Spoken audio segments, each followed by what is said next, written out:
quand un client essaie de te fourrer, puis que finalement il finit par se fourrer lui-même.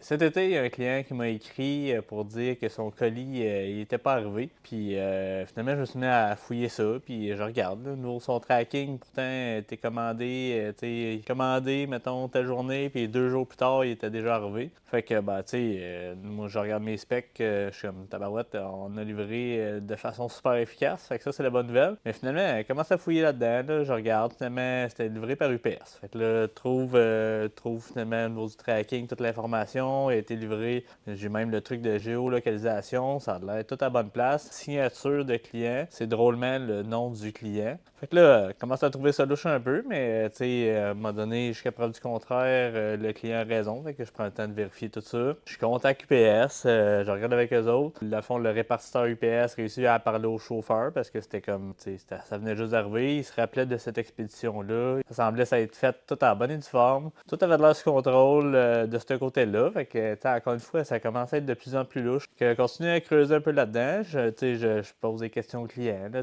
parce que justement, j'ai la signature avec son nom, la géolocalisation que ça doit être à bonne place.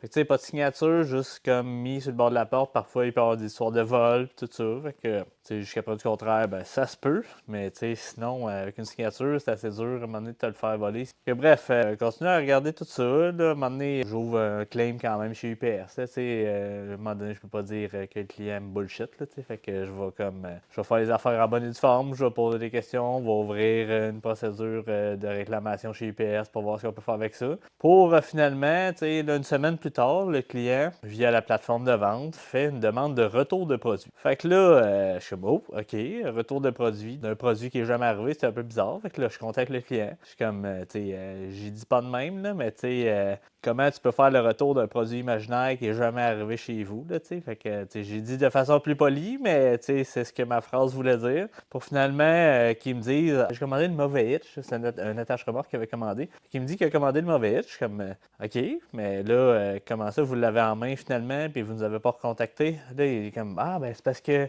je l'ai trouvé, mon voisin l'a trouvé dans sa cour arrière, là, il était parti en vacances, puis là, finalement, là, je suis comme, ouais, votre histoire se tient jusqu'au moment où il y a une signature qui a été faite, là, fait que un colis peut pas avoir été laissé dans la cour arrière avec une signature, là, ça fait comme pas de sens, là. Fait comme, ah ben, en tout cas, c'est pas moi qui l'ai signé, là, pis ben là, j'ai pas le bon produit, là, fait qu'il faudrait que je le retourne pour avoir le bon produit, là. Fait que je suis comme, tu sais, là, j'ai pris le temps à un moment donné d'expliquer un peu la vie, là, parce que, tu sais, ça marche pas comme ça, là, tu peux pas essayer de frauder, puis de comme, que ça finisse bien, là, tu sais, fait que, on est une bonne compagnie, on veut toujours avoir bonne conscience, fait que j'ai repris son attache-remorque, on a quand même procédé au retour pis tout ça. J'ai quand même pris le temps d'y expliquer une petite leçon de la vie que comme ça fonctionne pas de même dans la vie.